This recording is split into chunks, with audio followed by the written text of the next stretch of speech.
ராஜ், என்ன செஞ்சுட்டு இருக்கீங்க? என்னோட மாடலுக்கு வந்து ஃபுல்லா வேர்த்துருச்சு, அதனால தச்சா பண்ணிட்டு இருக்கேன். ஓ, ஆனா மேக்கப் ஒன்றும் அப்படியே தான் இருக்கு. ஏன், என்ன காரணம்? ஏன்னா இங்க பாய்க்கிற ப்ராடக்ட் அண்ட் டெக்னிக் அப்படி இருக்கு. ஓகே, உங்க மாடல் பேரு? சாந்தினி. ஓகே, இப்போ என்ன இது என்ன லுக் ஆக்சுவலி? இது டின்னர் மேக்கப். ஓகே, இதுல என்ன புதுசா நீங்க கத்துக்கிட்டு இருக்கீங்க? இதுல வந்து இன்னைக்கு லிக்விட் ஃபவுண்டேஷன் எப்படி பாய்க்கிறதுன்னு கத்துக்கிட்டேன். அண்ட் ஆல்சோ டின்னர் மேக்கப் எப்படி நம்ம டெக்னிக் கொண்டு வரணும்னு நம்ம செஞ்சிருக்கோம். இதுவும் நல்லா செஞ்சிருக்கீங்க. கிரவுண்ட்லாம் வச்சு சூப்பர். ஸோ நீங்கள் மொதல் லுக்கும் நல்லா செஞ்சுருக்கீங்க, இந்த லுக்கும் நல்லா செஞ்சுருக்கீங்க. உங்களோட டெவலப்மெண்ட் வந்து நல்லா தெரியுது. ஸோ நீங்கள் அக்காட்ட கற்றுக்கிட்டதை பற்றி என்ன நினைக்கிறீங்க இப்போதைக்கு? ஸோ யாராக இருந்தாலும் கண்டிப்பாக இது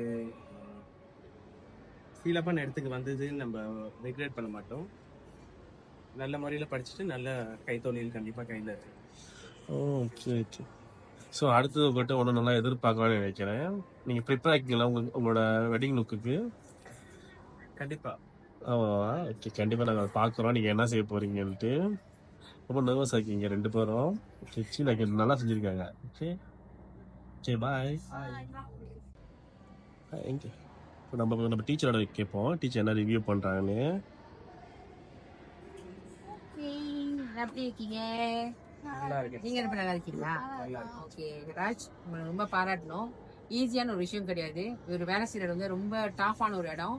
லீவு பிரச்சனை, கரெக்டான லீவு அவருக்கு அமையாது, கரெக்டா அவரால் ப்ராக்டிகல் செய்ய முடியல, டைம் பத்தல, இந்த மாதிரி நிறைய விஷயம் கோத்ரூ பண்ணிட்டு இருக்காரு.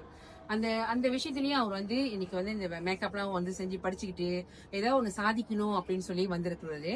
வாய்ஸுக்கு இந்த மாதிரி நிறைய பேர் வெளியே இருக்கிறீங்க, ஏதாவது படிக்கணும், வேலையை கத்துக்கணும், ஸ்கில் கத்துக்கணும், மேக்கப் கத்துக்கணும்னு இருப்பீங்க. நீங்க அச்சப்பட வேண்டாம், எங்க போகணும் நீங்க வந்து தேடவும் வேண்டாம், நேரம் இங்க வாங்க, நான் உங்களுக்கு கத்து கொடுக்குறேன். இவர் 2ஆவதா படிக்கிறாரு. என்கிட்ட ஒரு பாய் படிச்சிருக்காங்க, அவர் பேரு கார்த்திக். அவரு தான் இன்னைக்கு இந்த வீடியோ எடுத்துட்டு இருக்காரு. முகத்தை காட்ட மாட்டேன்றாரு. ஓகே, அவர் வந்து ப்ரொஃபஷனல் மேக்கப் ஆர்டிஸ்டா நான் உருவாக்கியிருக்கேன். ரொம்ப சூப்பரா மேக்கப் செய்வார், கல்யாண மேக்கப்லாம். அந்த மாதிரி இன்னைக்கு வந்து ராச்சு வந்து 1வது முடிஞ்சு, 2வது முடிஞ்சு, 3வது கான்செப்ட் வந்துருச்சு. 4வதுக்கு வெயிட் பண்ணிட்டே இருங்க. கல்யாண மேக்கப் சூப்பரா கொண்டு வர போறாரு. அவங்களால முடிஞ்ச டைம் ஒதுக்கி இன்னைக்கு ஏதாவது ஒரு ஸ்கில் கத்துக்கணும்னு வந்து நீ கத்துக்கிட்டு இருக்காங்க. வேலை செஞ்சுக்கிட்டே வந்து படிச்சுட்டு கத்துக்க, சிங்கப்பூர் தங்கி வேலை செய்யறாங்க. சோ வந்து இங்க ஜேபியில வந்து படிச்சு போறது ஈஸியான விஷயமும் இல்ல. சோ அந்த வேலையில உங்களுக்கு நான் ரொம்ப தேங்க்ஸ் சொல்லணும். அண்ட் நல்லா சூப்பரா ஒரு விஷயத்தையும் வந்து அவர் எஃபர்ட் போட்டு செய்யறாங்க. சோ அந்த வகையில எனக்கு ரொம்ப பிடிச்சிருக்கு இவரோட வேலை. அண்ட் மொதல் கான்செப்ட் உங்களுக்கு நல்லா தெரியும், பொண்ணு தொழிலோட கான்செப்ட் அவர் செஞ்சிருப்பாரு. வானதி பொன்னின் செல்வியோட அந்த இதுல வந்து பொண்ணு தொழில வருவாங்க, ரொம்ப அழகா செஞ்சிருப்பாரு. அந்த பொண்ணை நீங்க போய் பார்க்கணும், கண்டிப்பா இவரோட போய் நீங்க ஃபாலோ பண்ணணும். என்னோட பேஜ் போய் பாத்தீங்கன்னா இவர் இருப்பாரு, நீங்க போய் செக் பண்ணிக்க, கண்டிப்பா போய் லைக் பண்ணுங்க. எல்லா ஸ்டூடெண்ட்ஸ்க்கும் நம்ம ஓட்டிங் கொடுத்துருக்கோம், அவங்களுக்கு வந்து அவார்டு கிடைக்கிறதுக்கு. சோ அவங்க அவார்டுக்கு நீங்களும் ஒரு காரணமா இருக்கணும். கண்டிப்பா வந்துருங்க. படிக்கணும் என்ன இருக்குங்க, இவரை போல படிக்கணும் ஆண்மகள் நிறைய பேர் வெளியே இருப்பீங்க. கண்டிப்பா இந்த வாய்ப்பை பயன்படுத்திங்க. அடுத்த பேட்ச் வந்து நம்ம சூப்பர் பிரைஸா போட்டிருக்கேன். அதாவது வேலை வந்து ரொம்ப ஆஃபர் பிரைஸ்ல போட்டிருக்கேன். சோ அந்த பிரைஸ் எவ்வளவு தெரியுமா, எனக்கு பேம் பண்ணுங்க, மறந்துடாதீங்க. நன்றி, வணக்கம், தேங்க்யூ.